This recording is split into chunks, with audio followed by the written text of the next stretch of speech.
Today's video is all about one of the most asked questions I get here on the channel and social media: how to choose the best cabin on a cruise ship. In the past years, I had the chance to travel on many cruise ships and cabins and experience all kinds of weather while on board. Today, I have 7 tips to help you choose the perfect cabin for your next cruise holiday. And you know the drill. Don't forget to subscribe to the channel and press the bell. It doesn't cost you a cent, but really helps our channel to grow and inspires me to create more videos for you every week.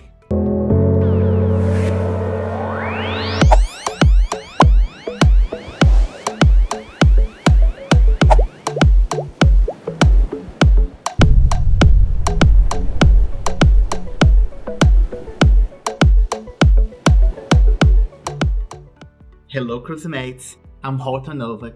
Great to have you here.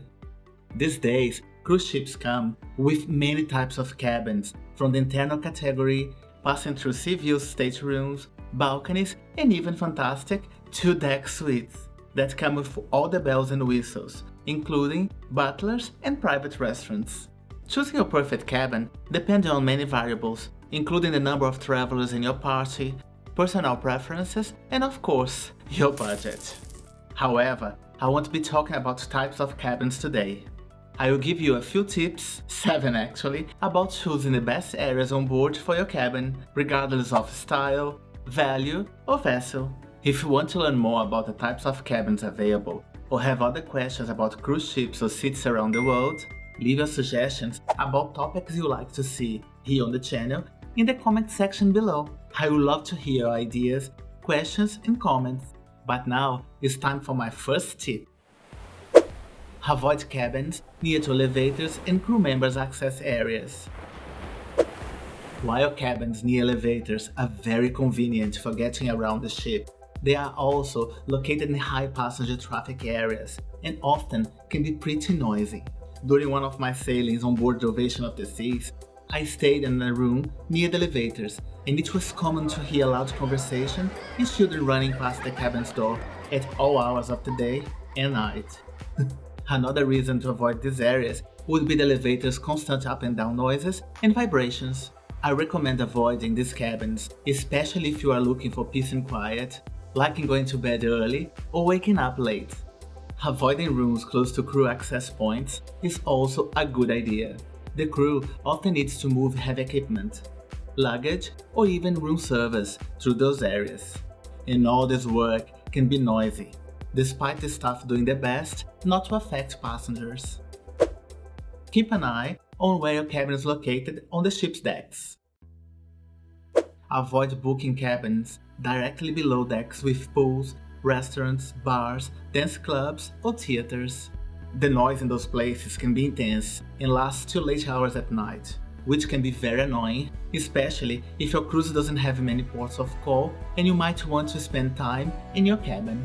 It is a great idea to check the ship's deck map on the company's website to find exactly where your chosen cabin is located before booking your cruise. The view is not always the most important.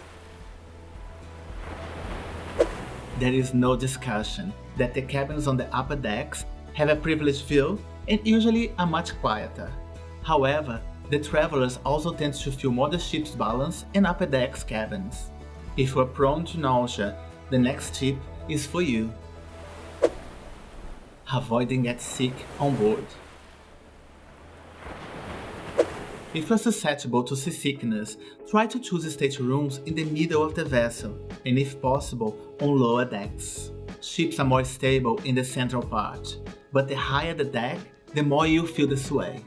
I recommend bringing motion sickness pills or bracelets from home.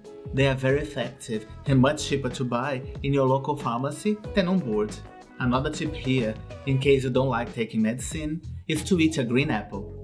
For some reason, green apples are very effective against seasickness, and most of the time are available for free on the ship's buffet. Less motion sickness on lower decks, but be alert to noise and vibration. Cabins on lower decks, in the center and at the back of the ship, suffer less from rocking. But keep an eye on the location and avoid cabins near to the turbines or anchor. Because of the noise and vibration, they can quickly become a big annoyance. Avoid feeling the balance of the vessel. As expected, cabins located forward of the vessel, thanks to the wind and the breaking of waves against the ship's exterior, are much more susceptible to feeling the ship's rocking. If location is not very important to you. However, if the location on the ship is not important to you, sometimes it's worth taking a chance and booking a guaranteed cabin. Several companies such as Royal Caribbean, Celebrity Cruises, Disney Cruise Line, and MSC Cruises offer the versions of the guaranteed cabin option.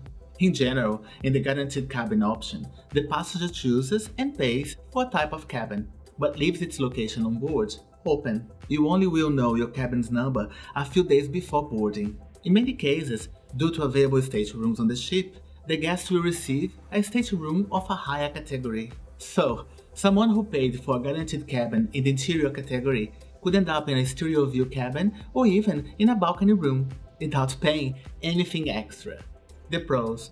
In this option, the passenger will never receive a cabin lower than the original category chosen. If you paid for a cabin with a balcony, you will receive a cabin with a balcony, or maybe an option above, a junior suite for example, but never an inferior room. The cons. Despite having the chance of receiving an upgraded cabin, the passenger cannot choose its location on the ship. So for example, the cabin might be located in a not very desirable area or could have obstructed views. I tried my luck on a last-minute booking on the Harmony of the Seas in 2019, after my TA on board the Waves of the Seas was cancelled days before our sailing due to an accident involving a crane that fell and damaged the vessel. I know several people who received better cabins on this program, but unfortunately I wasn't so lucky. As it was a last-minute booking, we didn't get an upgrade, and to my dismay, I got a room exactly under the pool deck. To be honest though, despite the constant noise of water movement above us, the cabin's location was not as bad as I expected. It actually had some unexpected advantages, such as being very close to the pool deck and to the Injama, the ship's buffet. And in the end, the sound of water was in fact very relaxing and even helped me fall asleep every night. If you enjoyed these tips, don't forget to leave your like, comment and subscribe to the channel for other videos like this one and much more. See you in the next video!